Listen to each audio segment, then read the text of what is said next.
So hi everyone, welcome to Ahead of the Games, Men's Health Talks. And today we've got a very special guest, an incredible guy with one hell of a story. I'd like to introduce Paul Bradford. Hi Paul. Hello Dave. Thanks for joining us and agreeing to tell what's quite a remarkable story really.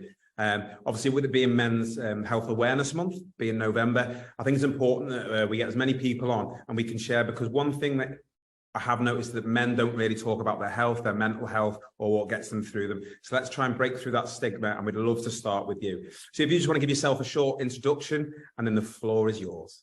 Wonderful. Thanks, Dave. It's a pleasure to be here, an absolute privilege. Hello to all of you out there watching and listening now. So my name is Paul Bradford.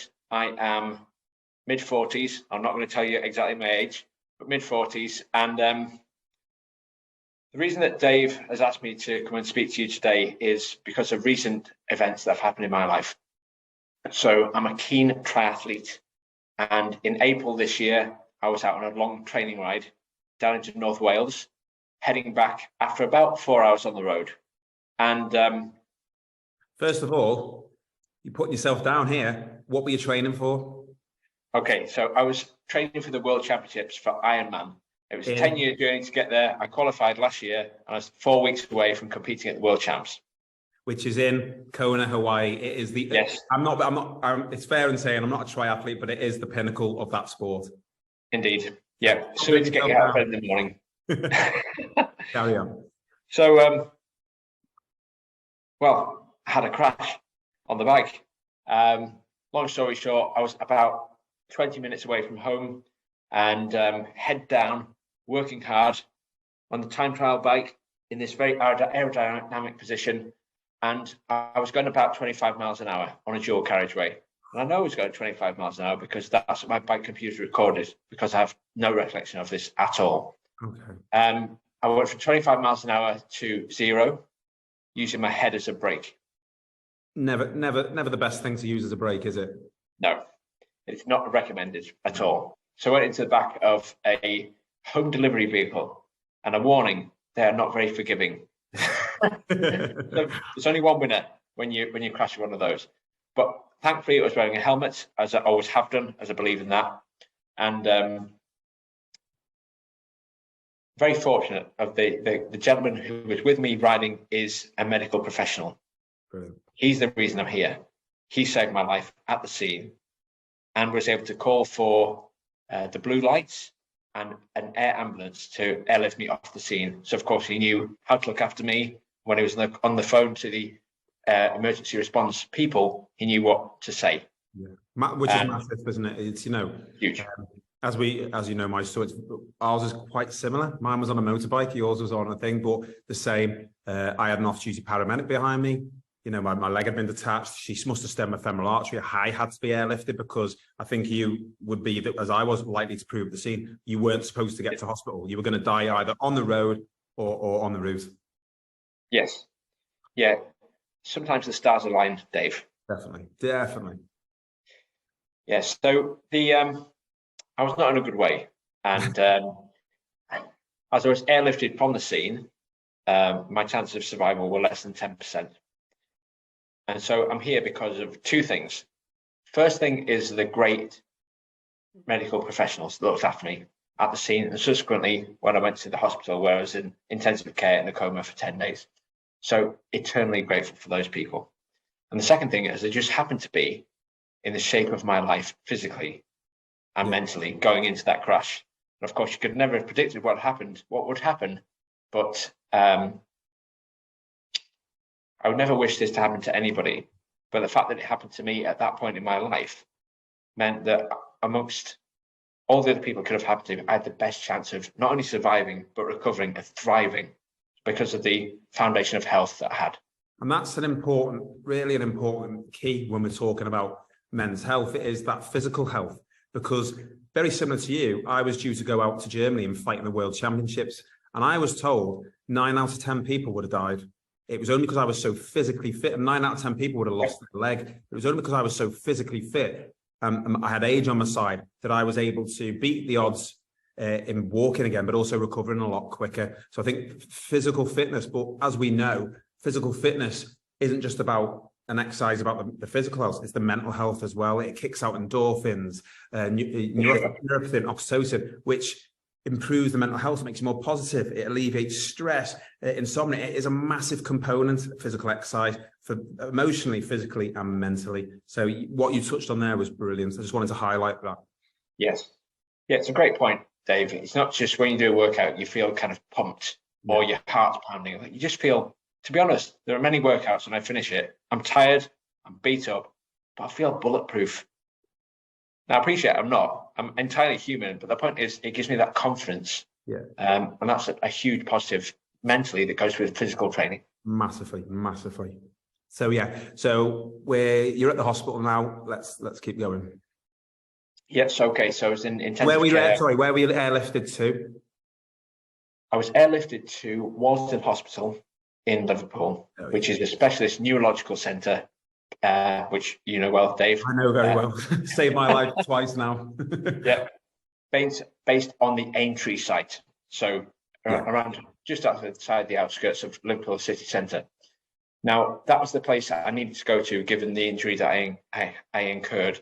So just to detail that, as I mentioned, I used my head as a brake, which meant I fractured my skull and ultimately had a brain injury. I had what's called a multi-contusional injury, which means your head keeps going forward. You stop suddenly, your brain battles with the inside of your skull, back and forth. Considered to be like a really bad concussion where I had multiple bleeds all over my brain. So that's why I have no recollection of the event. I've got very patchy recollection of 2 weeks before the event, which is quite strange, and then 4 weeks after, nothing at all. So that was it. I'd say, although there was some kind of broken bone injuries, I was very fortunate from that point of view. The main impact was to my brain, and the brain does not like being rattled about. Definitely not. So what were your total injuries? Just list them for me, because you're doing yourself down again. Yes. Okay. So it's fractured skull, multiple bleeds across the brain, 2 fractured ribs here, first and second ribs. And thankfully, that was pretty much it in terms of what you can see. We've got. Didn't you break your jaw as well? Forgot about that. Yeah. Listen, you're allowed. You've had a TBI, a traumatic brain injury. You're allowed to forget these things. I forget mine now, and I blame my surgery, which was 9 years ago. So. Well, I guess it's kind of an important lesson there that I'm moving on. Yeah. I've battled this, and I've moved on. I'm now going the offense rather than battling the defense of what's happened in the past. So yes, so my jaw was over here somewhere apparently, according to my wife, who was at the scene. So we'll come to that as well. Yeah. So trauma all around.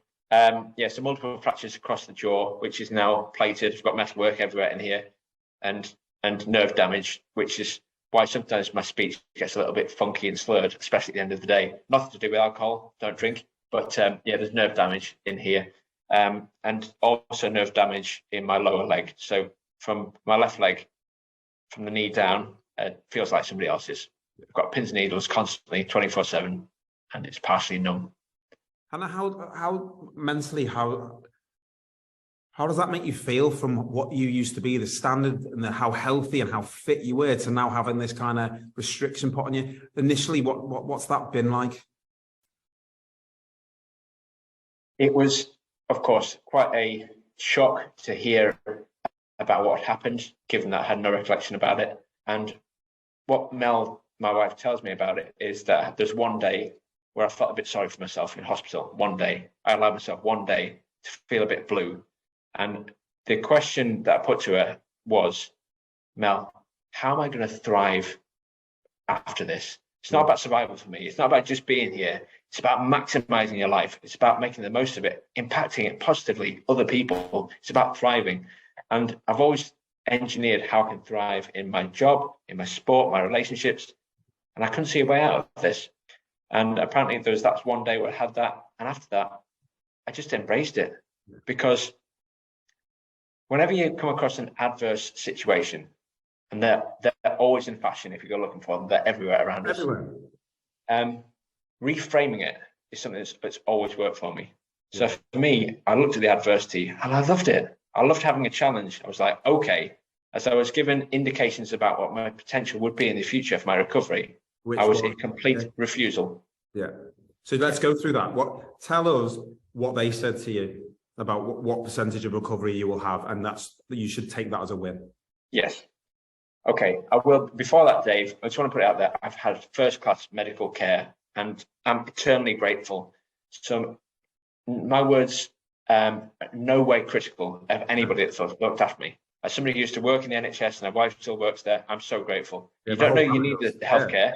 You don't know you need the NHS until you need it. Yeah. And then when you know how good it is. Yeah. It's really it saved my life 3 times now, the NHS. I have family in it. I'm very proud of what they do in those emergency situations. Brilliant. Yeah. So I'm eternally grateful, as you are. So I was 9 weeks in hospital.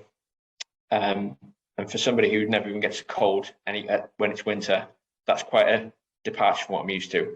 How was that? What was the days like? Just explain to people. I was in hospital. I don't want to talk about me all the time, but I was in 4 months in Liston. And I know how much it can test you being stuck on the same ward in the same bed. So just how was that? What was your thought process going through that? Was there any kind of tips that you kind of would give about that time in hospital? How would you pass the time, especially when you're facing the injuries that you've just already described? Yes. Yeah, I learned a ton. And what I'd like to share is, firstly, it's about ownership. Just taking complete ownership of your own recovery. Now, of course, you're in the capable hands of healthcare professionals all around you, but you are part of that team. In fact, you are leading that team. Just taking complete ownership over that is the way to go, because it makes you feel like you're in control. And I appreciate everyone out there who's listening to this may have different ailments, different pathologies going on. You may not be completely in control, but there are things you can do to claw back some control. So what I learned is that I have a structure each and every day. And that day would be planned the night before. So I never wake up in the morning in the ward and think, what do I do today? We had a whiteboard on the wall before Mel, my wife, before she left every day. We put on the whiteboard what we're going to do at 6 o'clock, 6:30, 7 o'clock, all the way through. The day was divided into half-hour slots. And I know one of the night shift staff came in to see me. She said, what's this on the board? I said, that is the inside of my brain. That's how my brain looks on the inside. My day is that structured. She said, oh, no.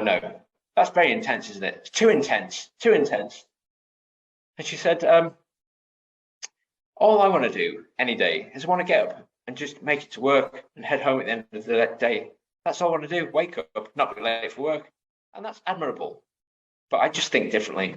I think in 10 years' time, if I just get up and just see how it goes and make sure I get to work on time, I'm going to hit a certain point in 10 years' time. And I aspire to do more than that. Definitely. And if your goal is just to wake up, get into work on time and then get home, are you really present in that day? Or are you just wishing the week away to get to the weekend? So, 5 days a week, that's 3/4 of the year of just wishing the day away. Yeah, that is survival. That is not thriving. Oh, so definitely. I know we're all wired a little bit differently, but that's the mindset I've always had, and it helped me so much when I was on the ward. So live with intention. Plan tomorrow, today, and then just execute the plan and stick with it. The other thing I would say is the most challenging time for me was the weekends. Because during the week, it's a bit more structured on the ward. And in fact, the physios are there Monday to Friday. And at the weekend, you're left to your own devices. Of course, looked at from a medical point of view, from a rehab point of view, that's when you come into your own. So I trained 7 days a week. I viewed it like a training camp. Okay. As I know you tried players, Dave, taking complete ownership. So I actually thought, I'm going to thrive here because I'm not working. Haven't got to cook, haven't got to wash up because somebody else does that for me, which I don't like. But it is what it is. So my job here, my profession here, is to get back to 100% or as close as I can to it. So the other tips I would give you is live with intention on the ward, plan what you're doing tomorrow, today, and on the days where nobody's there to crack the whip, i.e. the physios are off at the weekend, do your own thing. So that's the advice I give you, to the point where I frightened 3 nurses who came into the morning shift, and 3 of them, 3 separate mornings, screamed because they found me on the floor doing my stretches. So they actually put a sign on the door saying, be warned, this guy could be doing floor exercises in the morning. They put that on my door. Love that. Yeah. And that's because that's a rare attitude to have. Having someone with your mindset, which is similar to mine, is rare. They're not. That's why they go, "What are you?" They're not used to people taking ownership. They're used to people coming in, sitting there, and waiting to be told what to do. So I think what you've just gone through is a perfect bit of advice for people. Take ownership of it. Structure your day right, because I know how monotonous and how boring hospital can be. And especially, were you in during the COVID restrictions, or were you not? At the end of it, the tail end. Yeah, there's still some COVID restrictions, although it was tailing off. Yeah. So we've done that. Obviously, they gave you, because am I right in saying, I don't want to put words in your mouth, but they said you should be happy if you can get up to 70% of what you used to be. Yeah, absolutely. So on the last day of being an inpatient, so 9 weeks on the ward, and I've worked my butt off, and I was visited by a very well-intentioned neuropsychologist who sat me down and said, Paul, you're going home tomorrow. We need to talk about your prognosis, your outcomes, long-term. So perfect. I love having a long-term vision on things. So I'm in the chair. Mel, my wife, is on the bed, just sitting, visiting hours. And then in the corner is the expert and well-meaning neuropsychologist. And she said, right, okay, you had a very serious trauma, very serious injury. So in a year's time, if you get back to 70 or 80% of what you were like before, that's a win. You should celebrate that. And I just looked to my left. I could see Mel, my wife, just her body language just slumped. It's not that she was concerned that was going to be a potential outcome. So she knows me so well. She thought, no, Mel, I know what's coming now. Yeah. She was like, this is not going to be a good conversation incoming. So my response was, well, thank you for thinking about the future for me. I really do appreciate thinking about the long-term play we've got here. I do like the fact you put in numbers on this, because somebody's recovery is very subjective. You know, do you feel good today? Yeah, I feel good. Do you feel better than yesterday? Yeah. It's all very wishy-washy. So the fact you're moving something so subjective to objective, you put in numbers on it. I love that. Oh, great. Okay. But I'm thinking about other numbers. Yes. So I'm thinking about other numbers. What numbers are you thinking about, Paul? I'm thinking 120. Pregnant pause, and I could see the confusion. She said, 120, like 120%? Yes, that's correct. That means you're going to be 20% better than you were before the accident. That's correct. Anything less than that is failure. So she was looking very confused at this stage. I'd love to have been a flower ball. Yeah. So she said, well, how are you going to do that given your injuries? Of course, I've been thinking about this a lot. I spent so much time, months on the hospital ward. You get a lot of time to think and strategize. And I said, well, in our daily lives, we spend so much time going from point A to point B just as fast as we can. We run through the week. We get to Friday night, exhausted. And we never really look back and think, how effectively or efficiently did I run this week? We've already moved on to what we're doing tomorrow, what we're doing next week. I said, so I propose that I'm going to learn to do everything properly. All the world-class basics is what I'm going to learn. So already I've learned how to talk again, how to toilet myself again, how to walk again, couldn't even walk. And so I've learned fundamentals of that and built it up from there. And I've made good progress because I've stuck to the plan and I've been disciplined. So that's what I'm going to do. I'm going to get flexible, get strong. I'm going to think about how I build relationships with people. And I'm going to do that, those basics at a world-class level, because I've got the time to do it, because I know I'm going to be off work for months. I think that's an important point as well, especially with the relationships, because when you have a traumatic brain injury, it's not visible. So people will look at you like they do me, and they can't see anything wrong. So, and it's important to get across that when you have a brain injury like you've had, it can affect your personality. Your memory's already been affected. It's massive, and that point's huge. It's about trying to learn how to be happy, to interact with people, which hopefully none of us will ever have to really do ever again. So it's important that it's not just the physical, it's the stuff, the invisible that you can't see, which does carry its challenges when you meet people. It does. It does carry its challenges when you meet people and you know you've met them previously. Was it yesterday? Was it last week? Was it a month ago? What did we talk about then? These are things that go through your head when you have a brain injury because you care about how you're perceived and you look normal. But everything's a bit fuzzy in here. It can get frustrating as well, can't it? Let's be honest. It can. But like I was saying about how I'm going to get back to 100, 120% physically, also, you find ways to work around things like we just talked about the memory. Like I use a notebook, which I've got here, which is indispensable. You just find coping strategies. So you can still get from point A to point B, just the route is different. And with a brain injury, the brain can do something marvelous called neuroplasticity, which means that the motorway or the freeway that the brain used to follow to fire signals from the back to the front is damaged. It's got bleeding on it. It's been bashed. So it reroutes via the B roads. The B roads, when you use them a lot, expand, become A roads. And the A roads may eventually become the motorway, or you may not get back to the motorway because it's broken. It's shut down. The M6 is closed. But the A roads have been retrained so well, you can still go from point A to point B by a different route. But we clearly have the same neuropsychologist because that's what I was told. But it's a great way of telling people who have no knowledge on it that, you know, that's an injury and everything gets rerouted, those neural pathways. And eventually, potentially that motorway will clear, that brain injury will clear. But if not, as you've highlighted perfectly, the A roads become that efficient with taking on that load of job which used to be in, say, the motorway, that you can kind of get back to full, near enough 100%. Yes. Yeah, absolutely. Yes, so it's been an interesting journey, but I think the guidance I was given about my outcome, what it could be, whilst it was well-intentioned and was based on thousands and thousands of patients before that. So the pattern recognition is there. Yeah, average. And I'm not here to be contributing to the statistics. If you think about what it's about, think about a bell curve, right? Most people are in the middle of the bell curve. I want to be an outlier that way.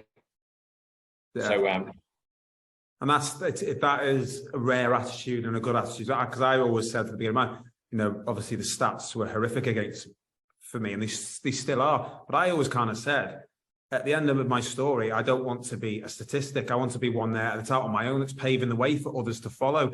You know, when I draw my last dying breath, no one can ever say I didn't try or didn't fight. Yes. And that kind of attitude that you've got, it's rare for people to have. But you can train it and you can build that. It's a really important point. I really liked how you explained that, and we went into that then. That's good. But yeah. So what's life looking like now? So where, obviously, you're how long now? 6, 7 months? 7 months. And how long did they tell you till you were being work again? Well over a year. Yeah. The average is 15 months. And when did you start back work again? 6 months. There you go. Love it. Again, because I don't want to be a statistic. And I love the fact that people put challenging goals in front of me, goals I do not consider to be realistic for me. So I'm back in 6 months and I'm loving it. And it just shows that, we are, all of us, we need to have a purpose in life. Definitely. And I've figured out that I'm hardwired for work.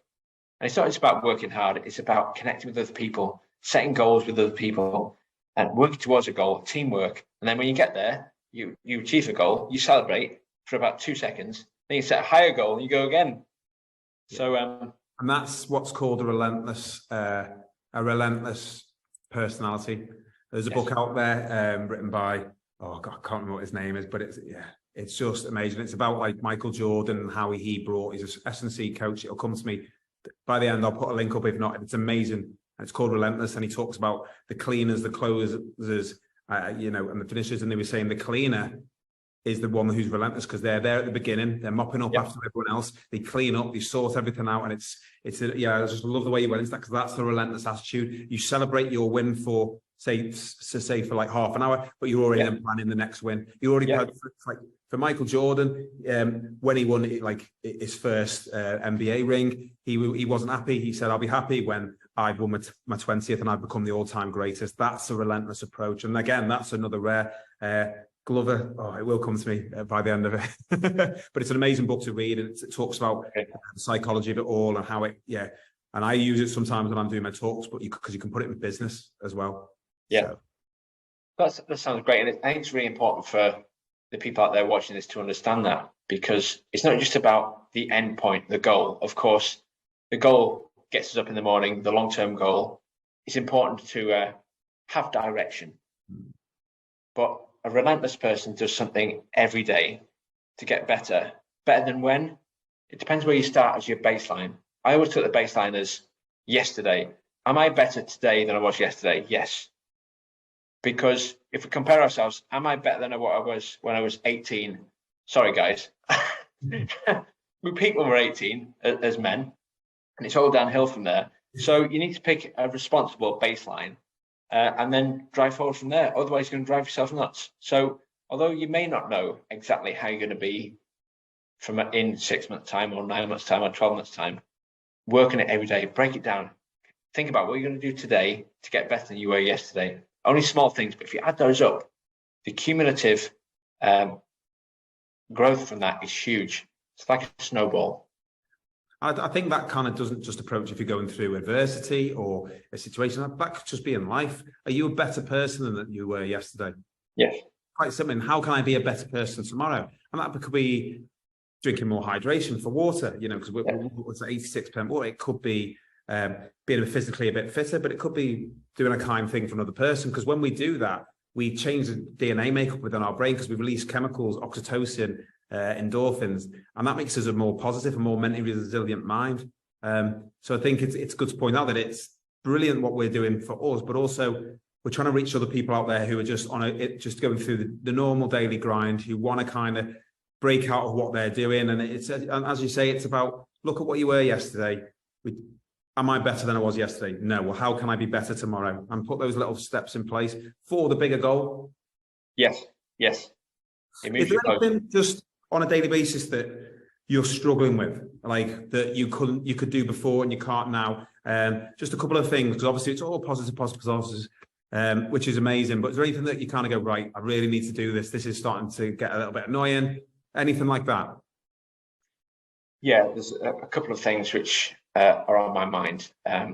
First is my speech, which I'm very conscious about. I have to be very clear when I speak. Rather, I have to be very conscious of trying to be clear when I speak to make sure that I can articulate clearly. So it's an effort for me. Which, having known you before the accident, there's not, you're doing amazing. You can hardly tell. You've got no slur and you're really, really clear. If people didn't know you before, they probably would say there wasn't that much wrong with you. Yes. Well, that's very kind. Thank you, Dave. Yeah, I think that's it. Yeah, if you meet somebody for the first time, they'll go, well, it's just Paul. Whereas, of course, we always compare before and after.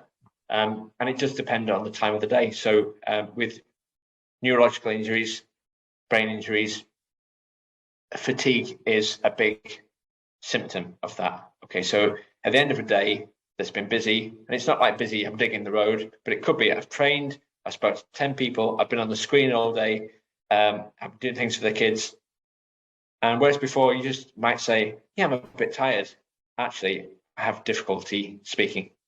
So that's the big thing. It's about... Yeah, and that's a good point you just put there, because people, obviously, I've been through fatigue with treatment-related fatigue, and it's not you being lazy. You physically want to do it, but you can't. You've got the motivation, but you just physically can't. And it's not just the physical fatigue; it's the mental. Speaking to people, being on a screen, that drains you sometimes more than the physical side. But then also you've got the emotional fatigue with everything that's happened. It's a good point. Yes. So that's one of the two things that I've got as really as an ongoing challenge. The second thing is in relation to my leg. It is partially numb. I've got pins and needles in it right now because they're always there. The spring has gone out of my step, which means I'm somewhat clumsy. Okay. While I'm making progress, You know, only going back, I would say 2 months, I looked 40 years older than I am now, just because I was kind of hunched over, limping along. And so I'm working hard each and every day to move that forward. But I'm at the point now where I do feel like I'm always going to be left with permanent challenges. That doesn't mean I'm worse than I was before, just different. And I'm going to find a way to still be very, very high level, high function. So that's it really, speech and leg function. Still I think ongoing. what you just highlighted on there, and I think this is a big one if you've been through adversity, is kind of that acceptance, which you've just kind of said without really saying it, is that you know you're not as good as what you used to be, and that life's probably gone now, but it's about making the best and thriving from the situation that you are now. So even though you said, I know I might have permanent challenges, but I'm ready to accept that and push on. And that's perfect. That's a great mindset to say, we can't always build ourselves back up. And sometimes you shouldn't build yourself exactly back how it is, because if you build yourself back up exactly how it is, that's on like shaky foundations. And the first sign of that external pressure or stress can come crashing down. So taking a side step, accepting that there's parts of you that lost, but taking the best bits of your life, which you've had, which is massive, and then building something, forming something new is what it's about. I think it's a really important point, that, because one of the common questions that I'm asked, Dave, you may get asked this as well, is, well, how close are you? Are you good as you were before? Are you the same as what you were before? And the easy answer is either yes or no. But the actual true answer is, well, I'm not the same as I was before, and none of us are. So, as I've read a lot whilst I was in hospital, and there's a quote which has stuck with me, which is, "No man ever crosses the same river twice." So I read it, and I was like, what does that mean? Two aspects to it. First of all, water moves along a stream or a river. So whenever you approach what looks like the same river, it isn't the same. It's moved on. It just looks the same. It's good, that, yeah. It's good. And then the point is, if it's the same person, say you approached it a month ago and you came back a month later, you've changed. Although you're thinking the same, you haven't. You've evolved. That's the way it works. You've done things. You've achieved things. You've connected with people in the past month. So you're never the same person, and it's never the same river. So heading back to where you were before is actually farcical anyway, as we all evolve. Love that. And that's how we rounded that section off really well. It's been great speaking with you. I just want to, if there's anyone out there now who's dealing in a similar situation to kind of yourself, or going through quite a bit of adversity, whether it's physical, mental, what is the kind of the one key thing that you would say to them? I'm going to go for two. You can go for as many as you want. Okay. All right. Okay. So the first thing is, whenever you get in an airplane and you sat there in the runway, before the airplane takes off, the cabin crew always talk through the safety procedure. You've all heard this a million times, although it may be white noise. In the event of an emergency, oxygen masks will drop the panel above your head. Please put your own on first before you can attend to your dependents around you. We all go, yeah. But that applies to this situation as well. We talked about the benefit for you and I of going to our adversity with a great foundation of physical health, because we made the decision earlier in our lives to put our own oxygen mask on first and look after ourselves, because we can handle adversity and we can add value to other people. So for anybody out there who's thinking, well, I've got so many commitments, I've got my job to do, I've got my family to look after, I just don't have the time. Everybody has 24 hours in a day. Nobody has more time or less time. Everybody has the same 24 hours in a day. So if you ever have doubts about whether you should do something for your own health, it doesn't need to be going to the gym. It could be walking around the block, getting some sunlight. It could be drinking more water. Please put your own oxygen mask on first. Yeah, love Although that. you think it's a selfish act to go and do things for yourself, it's the most selfless thing you could do, because when adversity comes to your door, it means you're going to be there, resilient, and you'll be there for your friends and your family and your loved ones. You'll be more resilient to any of that stuff when it comes challenging you. And at some point in our life, adversity will come knocking on the door. So be ready for it. Yeah, I love that. That'd be the first thing I do. Say, Put your own oxygen mask on first, whatever that looks like for you. Get yourself as healthy and as strong as you can today. One small thing you can do the next day, do that day after day, and that is then compound interest. So that's number one. Second thing is a philosophical thing I've got, Dave. Which, I do follow a gentleman called David Goggins. Oh yeah.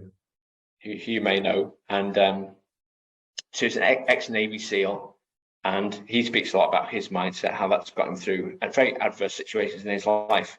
And the way he talked about it is, he calls it outworking the chart. He says, at the end of your life, when you go to whatever you believe in, you're going to meet your creator. And there's an evaluation of your life. So let's say you sat at a table and you sat opposite whatever God you believe in. And behind that person, that God, there is a chart of your life. And it's got timeline along the bottom and then performance up the side. And it's like, okay, Paul, we saw you get born. Yeah, we saw you go to school. Yeah, we saw you get married. We saw you have kids. All that's good. But we didn't see this, where your life just went exponential. Where you just like we were writing the chart as you were doing it. So that's because you're outworking the chart. So like we talked about before, sometimes people give you percentages about what they expect you to do on a chart about your performance. Guys, outwork the chart. Write your own chart.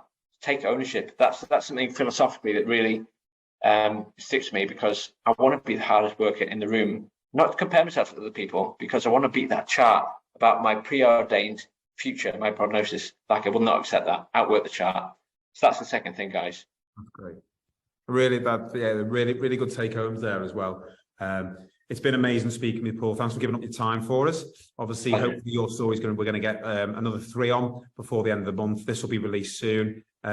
What we'll do is we'll put some details of Paul down. So if anyone wants to speak to him, or, just drop me a line and we can go from there.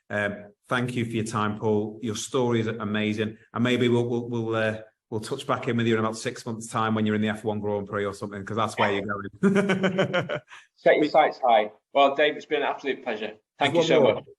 Will you get back to doing triathlons? Of course. Will you get to Kona? I'm going in October.